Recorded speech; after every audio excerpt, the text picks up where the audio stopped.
미국과 캐나다는 매년 7,500억 달러가 넘는 상품을 함께 이동시키고 있으며 그중 상당 부분이 한 경로, 즉 윈저에서 디트로이트로 흐르고 있습니다. 2026년 봄까지 물동량의 거의 전부가 한 개의 노후된 다리에 의존합니다. 이 다리는 위를 지나는 트럭들보다 더 오래되었습니다. 그 다리는 억만장자 마누엘 모른과 이제는 그의 가족이 소유하고 있습니다. 그들은 북미에서 가장 분주한 트럭 통행로뿐만 아니라 양쪽 끝에 있는 면세점들까지 통제하고 있습니다. 엠베서더 브리지는 단순한 인프라가 아니라 하나의 지렛대입니다. 미국과 캐나다 전체 상품 교역의 4분의 1, 이 매년 그들의 다리를 통해 오갔습니다.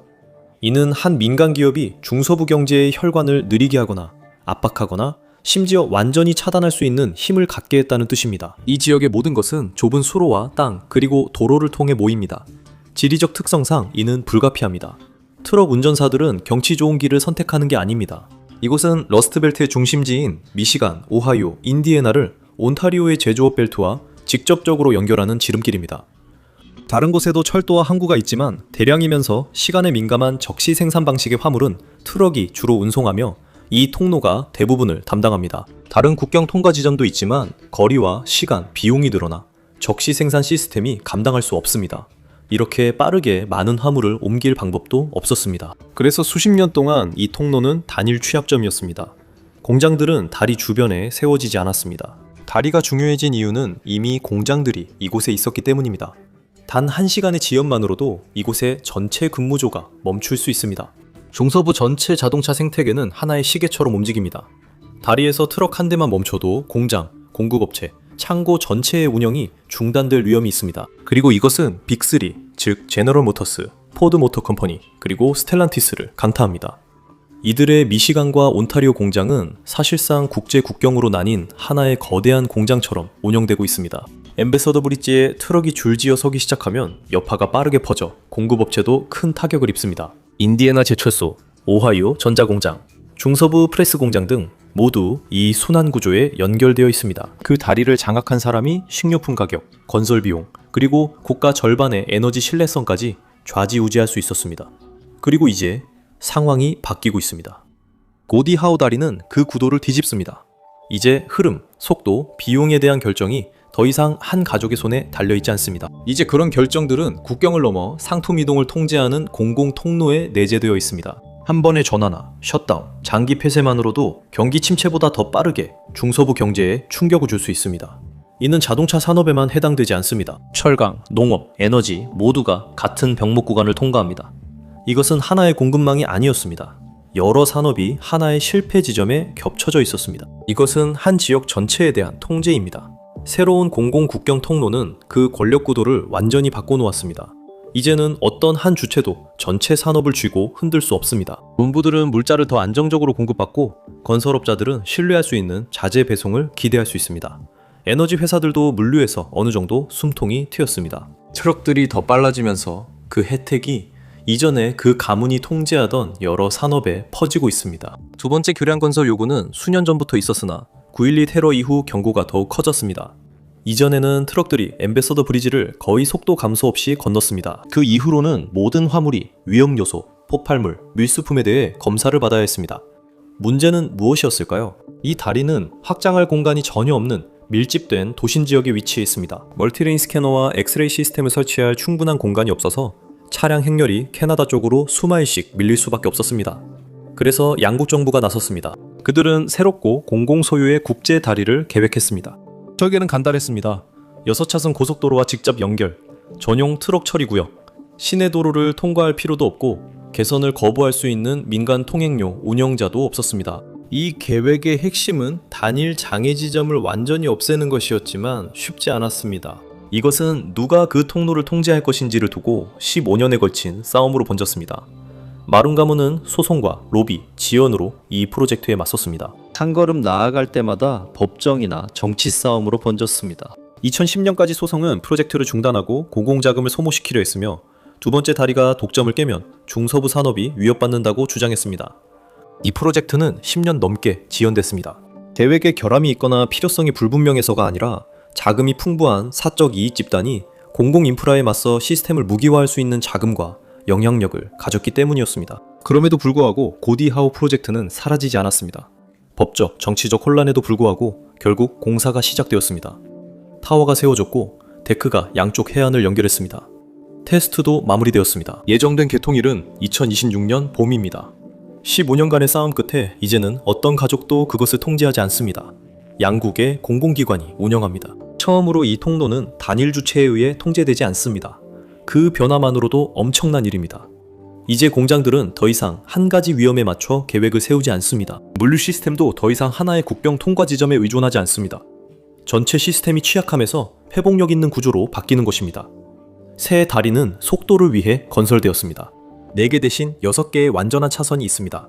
화물 트럭을 위한 전용 도로도 마련되어 있습니다. 처음으로 윈저를 떠나는 트럭들은 이제 도심 도로를 거치지 않고 바로 미국 고속도로로 진입할 수 있습니다. 이제 트럭들은 401번 고속도로에서 인터스테이트 75번으로 바로 진입할 수 있습니다. 이는 단순히 더 빠른 차선만이 아닙니다.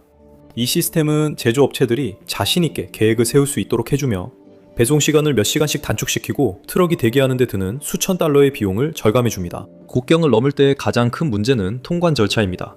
고디하우 국제대교는 이 문제를 해결하려고 설계되었습니다. 양쪽 모두에 새롭게 마련된 입구, 60개의 검사 차선, 그리고 모든 유입 차량을 처리할 수 있는 16개의 통행료 차선이 있습니다. 모든 것은 고부가가치 화물을 실은 트럭이 계속 움직이도록 빠르고 예측 가능하게 일정에 맞춰 설계되었습니다.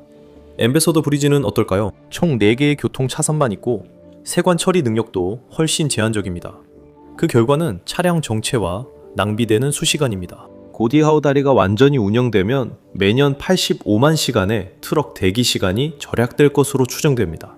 보수적으로 잡아도 혼잡 시간대 상업용 차량 한 번 통과할 때마다 평균 18, 20분이 절약된다고 합니다. 이걸 매일 수천 대의 트럭에 적용하면 그 영향은 엄청납니다. 수백만 달러의 비용 절감, 더 빠른 배송, 그리고 이 지역 전역에 걸친 원활한 공급망이 실현됩니다. 하지만 가장 큰 변화는 속도가 아니라 바로 선택의 폭입니다. 트럭들이 처음으로 진정한 대안을 갖게 되었고 이는 이동의 독점을 깨트립니다. 그 대안이 두려움을 없애줍니다. 한 구간에서 사고가 나도 더 이상 공장이 멈추지 않습니다. 보수공사로 인한 폐쇄도 이제는 급하게 우회로를 찾게 만들지 않습니다. 노동 분쟁이나 보안 경보가 중서부를 볼모로 잡지 않습니다. 고디하우 다리는 시스템을 새롭게 만듭니다. 북미 제조업이 세계 무대에서 경쟁할 수 있게 됩니다. 수십 년 동안 중서부는 한 손이 묶인 채로 싸워왔습니다. 이제 그 중요한 무역 통로에는 더 빠르고 더 신뢰할 수 있으며 공공의 감독하에 있는 강력한 동반자가 생겼습니다. 이제 전체 시스템이 다르게 흐를 수 있습니다. 그 변화는 모든 곳에서 계약 재협상을 촉진합니다. 독점적 가격 책정은 경쟁 속에서 사라집니다. 이 압력은 전반적으로 더 낮은 운임과 지연에 비용을 매기는 대신 신속한 운송에 대가를 지불하는 더 똑똑한 계약으로 이어집니다. 수십억 달러 상품을 운송하는 기업들은 이제 명령이 아닌 주도권을 갖습니다. 운송비를 부담하는 제조업체들은 머지않아 손익 차이를 체감하게 됩니다.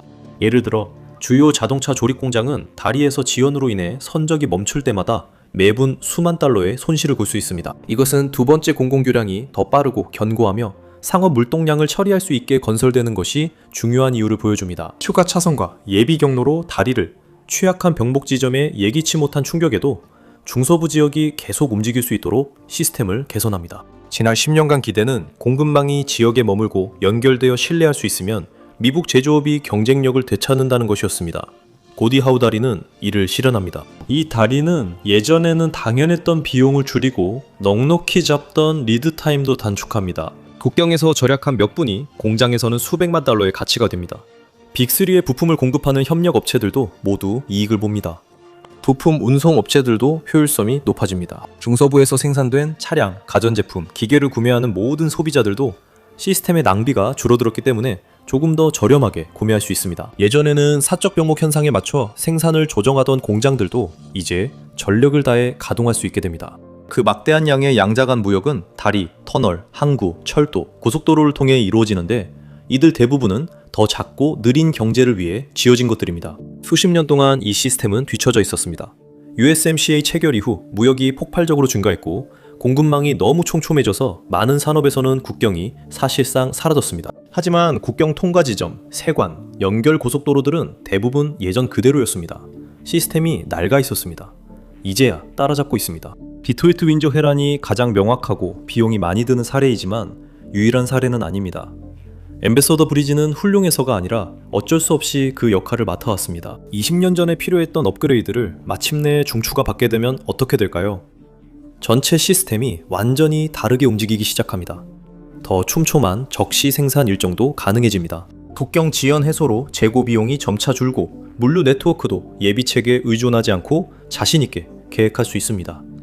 약점 대신 강점이 생기며 얻을 것이 많아집니다. 미드웨스트 지역은 자체 구조와 씨름하는 대신 세계와 경쟁할 능력을 갖추게 됩니다. 이 새로운 국경 통과 지점은 북미 무역 인프라가 마침내 그동안 처리해온 물동량을 따라잡았을 때 어떤 일이 일어나는지 보여주는 증거입니다. 그레이트 레이크스 산업 중심지에서 걸프만까지 이어지는 남북 제조업 축 전체가 조금 더 직결되고 더 강해지며 경쟁력도 높아집니다.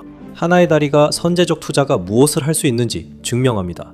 가장 큰 질문은 북미가 다음 위기가 닥치기 전에 다음 다리를 건설할 수 있느냐는 것입니다. 아니면 모든 것이 무너질 때까지 기다리는 건가요? 미국과 캐나다 무역은 계속 성장 중입니다. 점점 더 많은 기업들이 공장을 해외로 옮기는 대신 본거지 가까이로 옮기고 있습니다. 새로운 공장이 문을 열 때마다 도로에 더 많은 트럭이 추가됩니다. 업그레이드가 없으면 혼잡이 심해집니다. 미리 문제를 해결하지 않으면 일자리, 공장, 그리고 다른 나라와의 경쟁에 타격을 줄 수 있는 지연이 발생할 수 있습니다. 고디 하우는 국가가 사전에 대비하면 어떤 일이 생길 수 있는지 보여줍니다. 다리가 시작일 뿐 끝은 아닙니다. 지금까지는 고통을 참을 수 없을 때까지 기다리는 미국식 패턴이 반복되었습니다. 무시하다가 소송, 정치, 그리고 민간의 반발을 겪으며 거의 위기가 닥쳐야 행동에 나섭니다. 이런 지연은 수십억 달러의 비용을 초래하고 일자리를 위협합니다. 고디 하우는 사람들이 위기 전에 투자하면 어떤 일이 일어나는지 보여줍니다. 공급업체, 물류회사, 구매자 모두 숨통이 트입니다. 중요한 병목 지점이 더 이상 약한 고리가 아니기 때문입니다. 통행료가 앰베서더 다리보다 훨씬 낮게 책정되고 할인 프로그램까지 도입되면 경쟁이 운송업체들의 계산법을 바꿔놓을 것입니다. 더 빠른 통과와 공공의 통제는 기존의 독점적 지배를 약화시키고 전반적으로 더 나은 서비스와 요금을 제공하도록 압박하게 됩니다. 포드 F-150은 미국에서 가장 많이 팔리는 트럭으로 미시간 디어번에서 생산되며 복잡한 국경 간 공급망을 가집니다. 엔진 블럭은 온타리오 주조 공장에서 시작해 미시간에서 가공된 후 북쪽으로 돌아와 부분 조립됩니다. 전속계와 다른 부품들도 최종 조립 전에 국경을 4번에서 7번 정도 오가곤 합니다. 고디 하우 이전에는 물류팀이 추가 여유분을 마련하고 알려진 정체 구간을 우회하며 한 번의 사고나 수리, 보안 경보로 인해 생산 라인이 멈출 위험을 감수해야 했습니다. 이제 이 통로는 실제로 신뢰성이 보장되고 있습니다. 백업도 마련됐죠. 이제 선택지가 생긴 겁니다. 차선 수나 통행료 통계보다 더 중요한 변화가 바로 이겁니다. 전기차로의 전환으로 그 중요성은 더욱 커졌습니다. F-150 엔진 블록이나 강철 프레스 부품은 몇 시간 동안 대기해도 문제가 없었습니다. 전기차 배터리 팩은 그렇게 할 수 없습니다. 리튬이온 셀은 온도 변화와 지연에 매우 민감합니다. 온타리오 기가팩토리에서 셀 운반 트럭은 긴 대기를 견딜 수 없습니다. 매서운 2월의 폭풍이나 찌는 듯한 7월의 더위 속에서 트레일러의 온도 조절 시스템은 한계까지 밀려납니다. 차량 전동화 경쟁에서 고디 하우 다리는 중서부 공장들이 경쟁력을 유지하도록 보장하며 생산 라인이 멈추지 않고 고부가가치 전기차 부품이 끊임없이 흐르도록 합니다. 온도에 의해 손상된 화물은 단순히 시간을 낭비하는 것이 아니라 조립 라인에 도달하기도 전에 수백만 달러 상당의 고부가가치 재고를 파괴할 수 있습니다. 새로운 다리는 전체 생태계를 유지시켜주며 셀, 모듈, 팩이 예전 병목 지점에서 막히지 않고 원활하게 이동할 수 있도록 합니다. 러스트벨트가 다음 세기 차량 생산에서도 중요한 역할을 할 수 있는지에 대한 문제입니다. 고디 하우 다리는 단순히 이동 시간을 단축하는 것만이 아니라 5대5 제조 축의 신뢰성을 회복시키고 고부가가치 공급망을 지역에 유지시켜줍니다. 수십 년 동안 미국과 캐나다 무역의 4분의 1, 이 한 가족의 결정에 의존해왔습니다. 그 시대는 이제 끝났습니다. 문제는 미국이 앞으로 그 일에서 어떤 교훈을 얻을 것이냐는 것입니다. 오늘 저와 함께 해주셔서 감사합니다. 영상을 재미있게 보셨길 바랍니다. 이런 영상을 더 보고 싶으시다면 구독과 알림 설정을 부탁드립니다. 정말 큰 힘이 됩니다. 감사드리며 다음에 맵패크에서 뵙겠습니다.